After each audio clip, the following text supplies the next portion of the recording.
All right, The Truman Show is a 1998 American psychological comedy drama. That's a lot of things.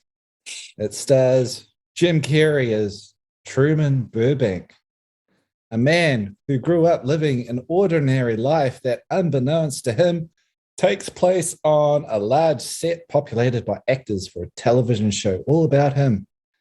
Also includes Laura Linney, very lovely Laura Linney, Noah Emmerich, Natasha, a whole bunch of other people. Ed Harris is in it. The film was a financial success, debuting to critical acclaim and earned numerous nominations. It's been analyzed as an exploration of simulated reality, existentialism, surveillance, religion, metaphilosophy, privacy, and reality television. Some people think it's got some religious interpretations with Hollywood producer Christoph, some referring to him as a Lucifer character. And according to some blah, blah, blah, the conversation between Truman and his friend Marlon at the bridge can be compared to one between Moses and God in the Book of Moses. Yeah. So what did you think of this film, Brad? Somebody had too much time on their hands to find religious allegories in it. But the man living on the moon, looking down, looking at them all, judging, created this world. Now that you say it, I can see it. But your Truman Show, the baby, raised them. He's sort of a father. What year did this come out?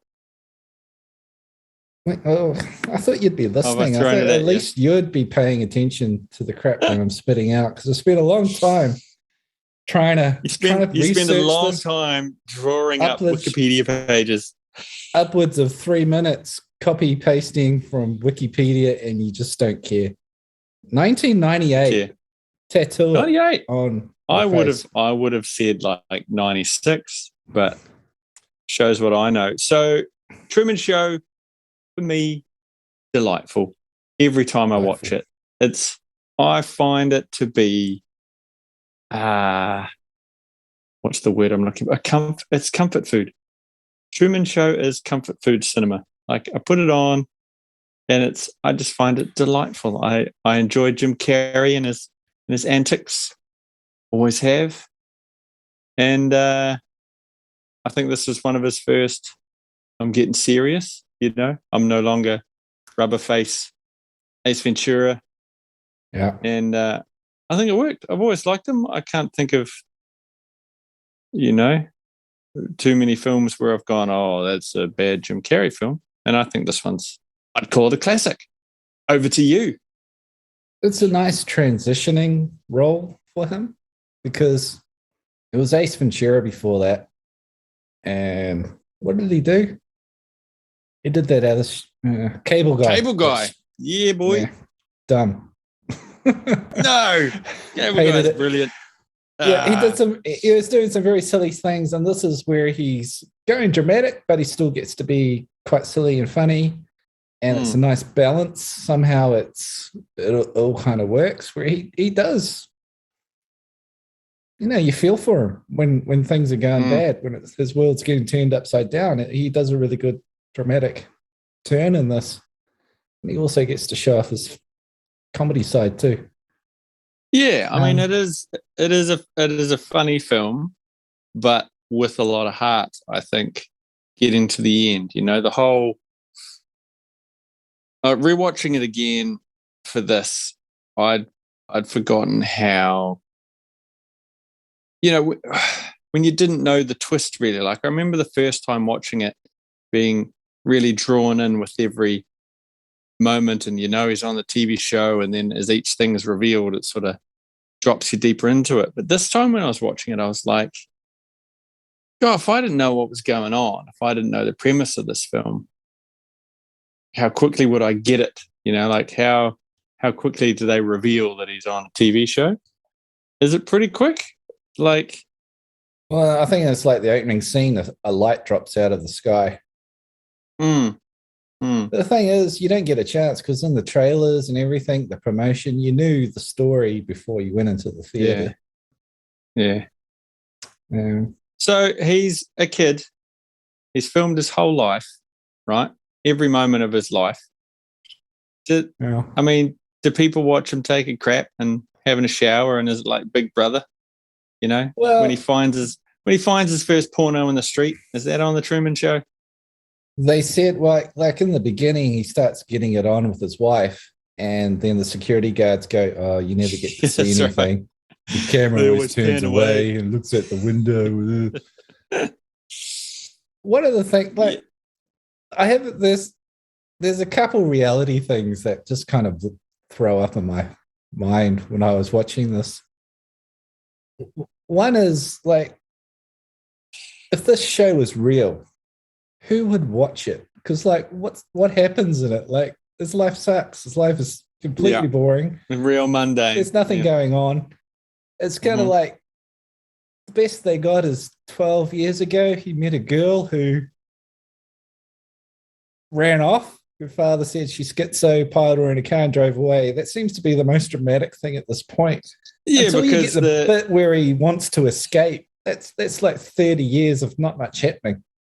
That's right. Well, I mean, the whole thing was that when he was in high school, they'd written the script for he's going to meet, I forget his wife's name, Marla or Meryl, and she's the cheerleader. She falls on him, but he's looking across the courtyard to this She's attractive a prostitute. What? Meryl? Oh yes, Meryl. I agree. Not the girl that got away. I mean, how much would they have to pay you to have sex with Jim Carrey for the rest of your life? Hey mate, he's a nice looking man. Renee Zellweger almost married him. She's a hottie. So she was willing to do it for free. But what's Correct. your price? But with Jim Carrey? Yeah. I think I'd just do it for bragging rights. But yeah, I liked the idea that he spent his whole, adult life pining for the girl that got away. I guess that was the whole, the driving force behind him wanting to leave, right? Because they kept him there, they drowned his dad, they scared him into staying on the island. I loved when he goes to the travel agent and there's all the posters on the wall saying, like, there's an airplane with a lightning bolt, this could happen to you. All that sort of subliminal shit they were putting in his mind. I thought that was genius. That's really funny, but it's kind of like, isn't it? That would be the weirdest travel agent in the world to go into, and all they've got is posters up going. Because I remember booking a trip to Europe during terrorism, and they're like, don't worry about it. It was like football stadiums just been blown up the week before, and they're like, nah. And these guys got a poster on the wall saying, could happen to you. Yeah, but it was all for Truman, right? He was a true man as well, right? He's the true man. Burbank is from Burbank Studios. And his last name's they Burbank. thought it through. And there's a Kiwi link too, isn't there? Isn't there a Kiwi director? No, it was written by New Zealander Andrew Nichols, Australian director Peter Weir. It was originally a much darker story. It was set in like a New York, and apparently it was going to be too expensive. So Peter Weir got it down $20 million, and they did 11 drafts and turned it from a really dark story to the more lighthearted film you saw. Jim Carrey, enormous sacrifice. He was getting $20 million a picture at the time. He practically cut his own throat and did this for $12 million. He took an $8 million cut, slit his wrists, and bled for his art. Things would be tough in the Carey house. Christmas was cancelled, but it was worth it for the art. Yeah. Only one large bowl of caviar that evening. Yeah. Yeah, it's Australian director, New Zealand writer. I think like just different. I liked the light-hearted whimsy of it. It's almost like an episode of Bewitched or something. Like it was all 1950s. Like that perfect idyllic lifestyle, and It was based on a 1940s postcard of the there set you go. design. So I was always wondering why he was wearing a sweater tucked into his pants. I always thought that was the strangest thing. Mate, you got to try it. It's the dream. I guess they did that back there in the 40s, I suppose. So you say there was a dark version of it. Did M. Night Shyamalan get that and rewrite it for The Village? Because it was like the world inside the real world, and then people climbed the fence and they got out, kind of like the Truman Show, just without the TV show part. I was just looking at the review things before, people saying how original this film was, but then you also had Ed TV that came out the exact same time with the exact same premise. You had Dark City. Yeah. Dark City. You also had The Matrix. No, that was like 5 minutes behind this one, I think. Simulated worlds. Must have been in the water at the time, just everyone thinking about the same thing. Oh, yeah. Ed TV, that was Woody Harrelson? McConaughey. McConaughey. All right. I'm in a TV show. All right. Yeah. Both of our impressions were awful. Oh, mine was brilliant. Yeah, okay. Yeah.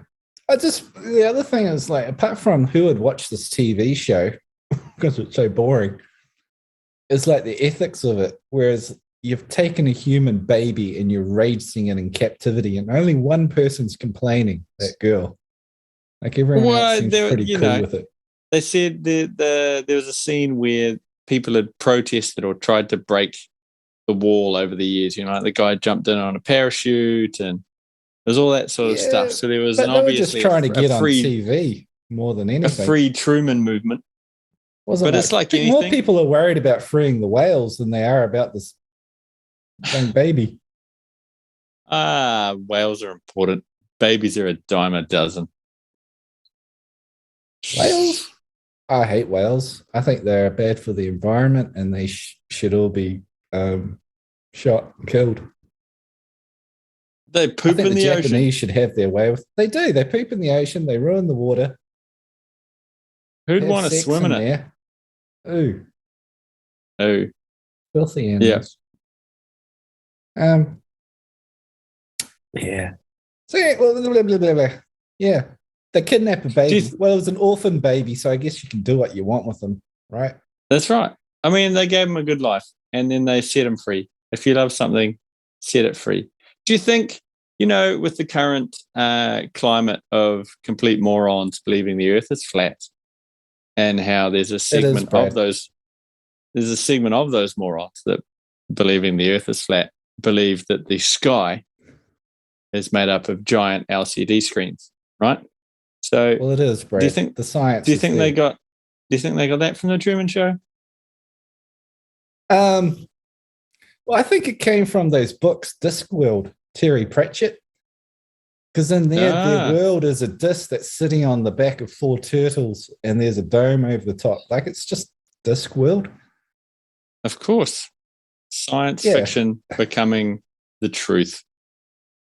Yeah, I just wonder if somebody read that book and thought, I'll start a rumor on the internet, and now we've got flat earthers. Yeah, absolutely. You know the book? I know of Terry Pratchett's work. I have not read Discworld. Yeah. Was it turtles? 4 turtles. Where there's something to do with the turtle. That's ringing a bell. Yeah. Oh, it blows my mind. Flat Earth, hollow Earth. Hitler's alive. He's got alien weaponry living in Antarctica. The internet has made people mental. Or people are mental and the internet's helped them find each other. Just like us. CNN reporting on this. Like, all these things happening. And they just let it happen. No one's stopping it, Brad. Yeah. They're Yeah, keeping you a can't baby in captivity and they televise it and no one's doing anything. you can't trust the media. Ah.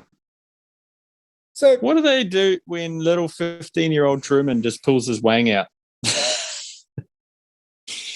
Because surely that happened. They overlook that. It's like that period in the Bible. Where's Jesus from 15 to 21? That's been blacked out, isn't it? It's because Jesus had his wang out all the what? But hang on, in the Bible they don't cover them from 15 to 21 years old. That's correct. They don't. Okay. It's the lost period. I would like to see the lost years of JC.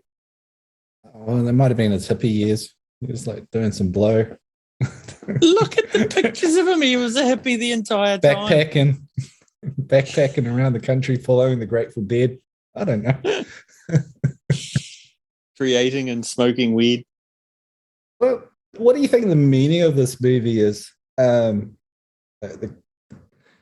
It seemed to me that there's two themes.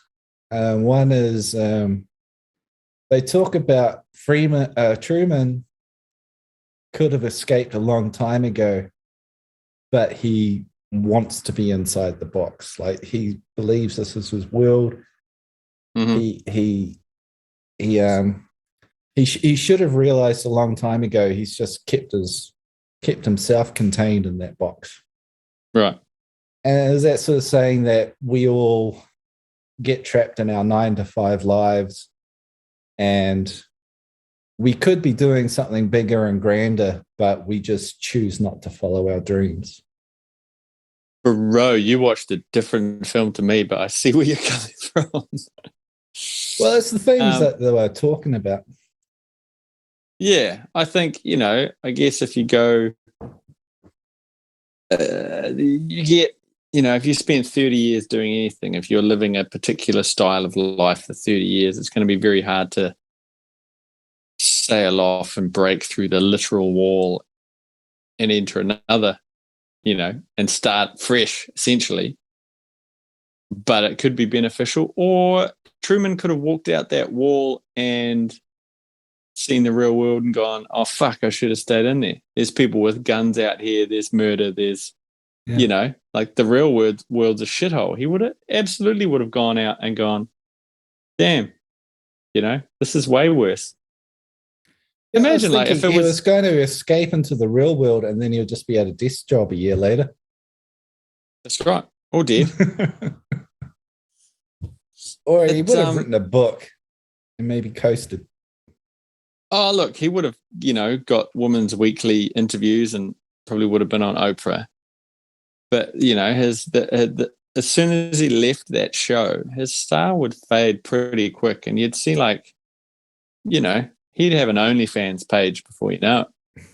He'd probably be on drugs. He'd be on crack. He'd be missing the attention. He'd be washed up. Might ruin his life leaving the whole. But to go, it'd be like equivalent of, the setting there is 1940, 1950. If you plucked someone out of 1950, Joe Bloggs from 1950, and slapped him down in 2020, he's not going to have a good time. He might enjoy the amount of flesh that's on display in your average sidewalk, but overall, he's going to be pretty pissed.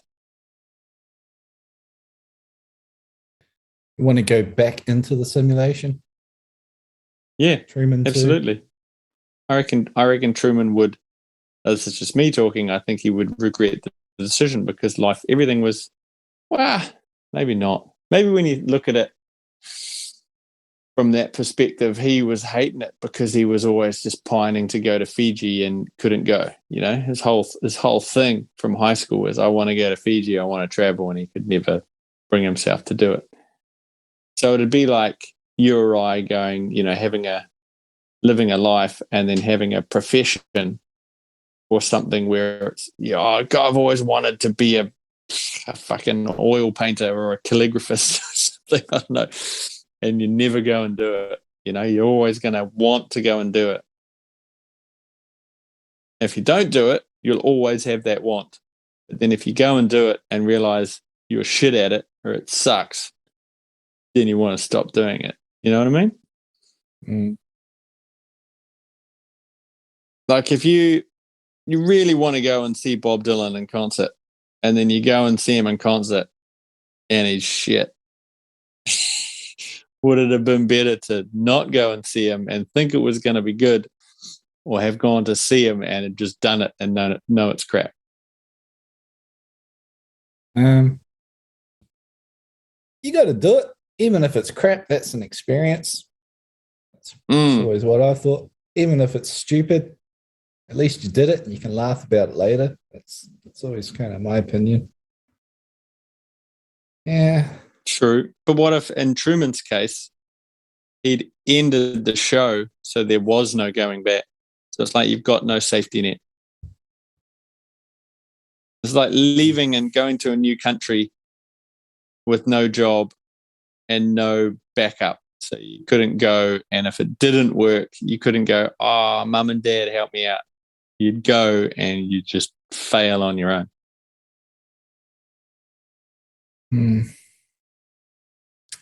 See, the Truman Show is deeper than you think, man. Woo! I still don't know why anyone was watching him if he's like never traveled, never gone anywhere, never really had an ambition, just worked in the same job in the same office. What's the appeal to watching him? Why were why was there a bar set up just a 24-hour watch him? Compare it to all the other reality TV horse shit that people actually do watch, you know?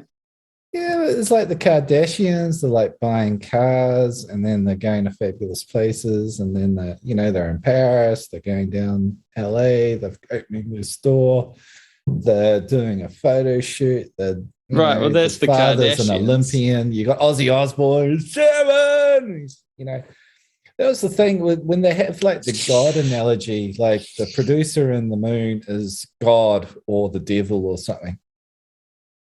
If he was God, he didn't send any challenges to Truman. We never see him being challenged. Like in a TV show, it's kind of like this week, he finds out the wife's having an affair and she's gone. Like they could give him a really horrible life. The wife's having an affair with the best friend and they're gone.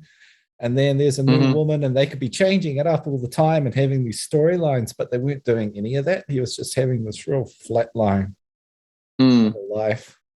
And again, like he was pretty quick to leave his Laura Linney, the wife, and go. Like he had no attachment to her.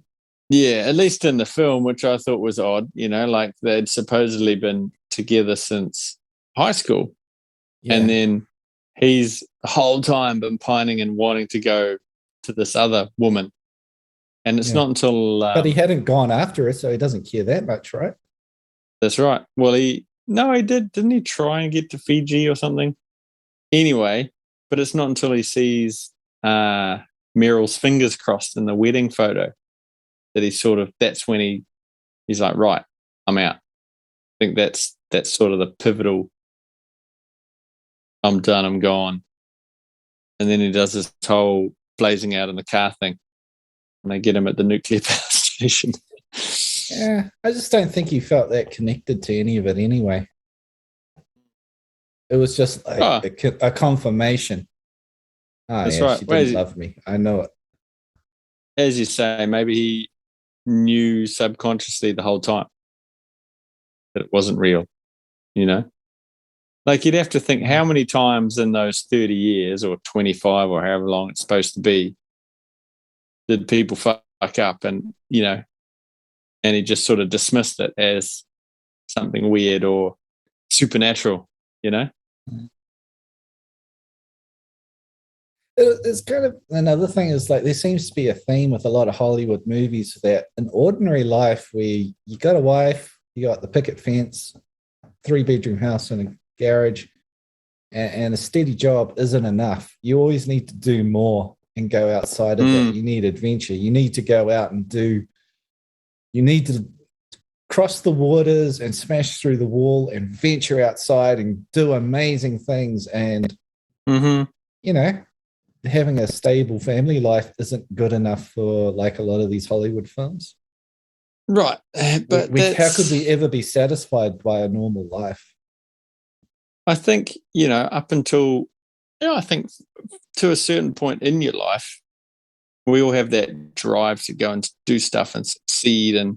And, I guess part of that is not for everybody, but for the majority of folks, it is finding that person, creating a family, having a secure job and a house. That's kind of our system, right? That's how we roll.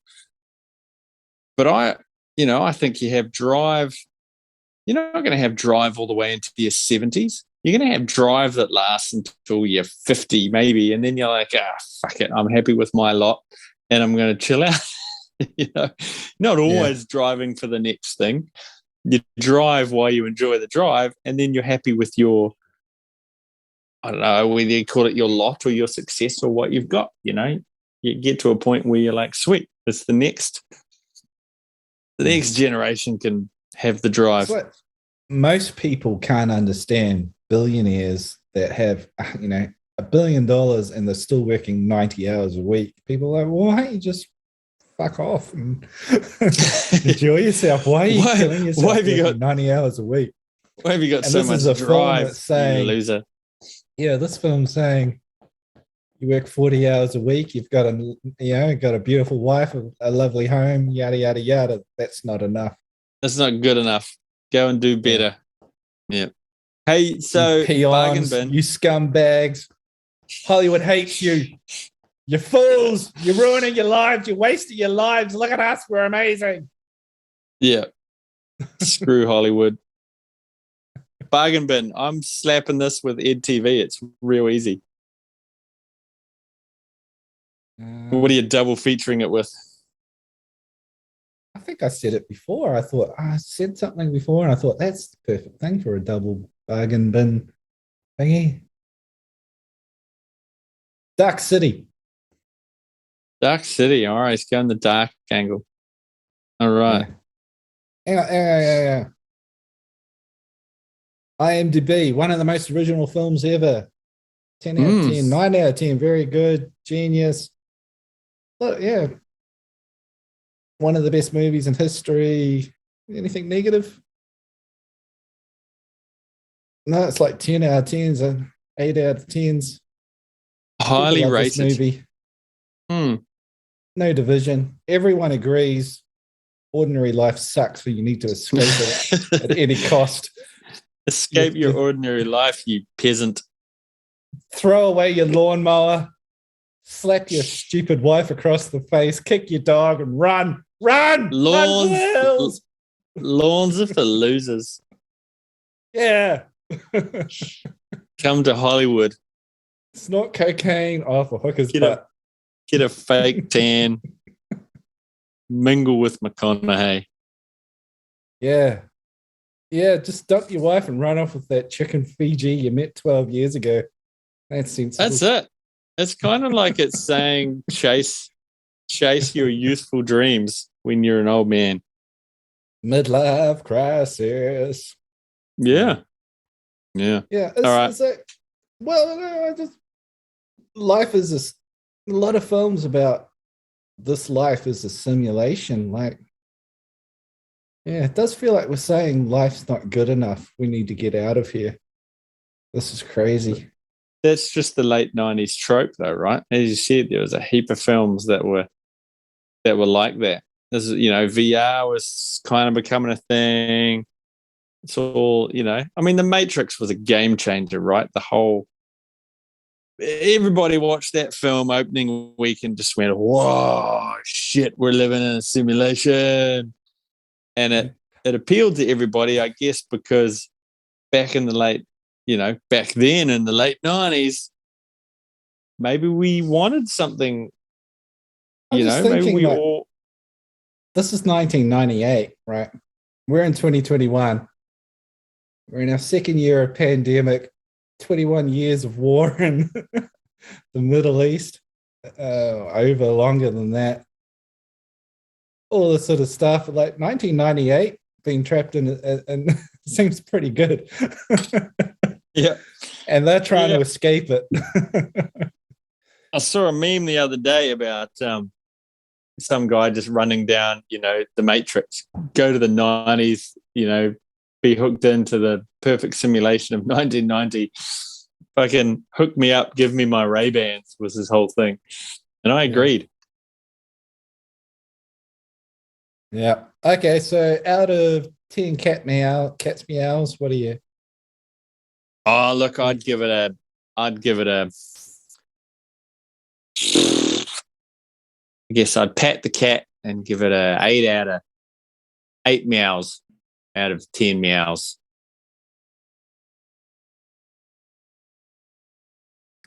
I know. I'd give it a 7.5 because I did get bored a little in a couple of places. All right. It is rewatchable though, that's probably the 4th or 5th time I've watched that film. So yeah, it's a stayer.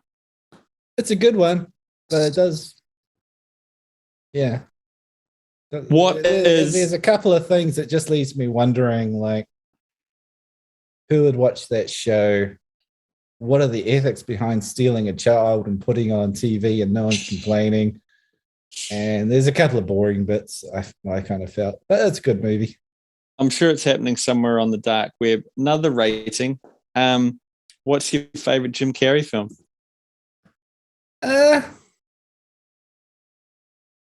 I really like Yes Man. I think that's a really funny film. Oh, that's pretty recent. Yeah, nice. That was kind of a return to comedy, I think. Sort of. That's off the top of my head. Did he do anything better? Well, Ace Ventura. It's been a really long time since I've seen that. It's easily my number one future episode of the podcast. It's genius, first and second. But you know what's really bad, Jim Carrey, which I thought, I like Jim Carrey, I'll give it a rewatch. The Mask. Unwatchable. I really enjoyed it when I was like 12 or whatever it was when it came out, but now it's painful. I saw that in the theater when it came out, and I thought it was painful, except Cameron Diaz has never looked better. It's true. She looked downhill after that film. As natural as possible. Yeah, something went wrong after that film, but at that film, it was perfect. That's right. That's right. What about, 7.5 and 8 meows out of 10.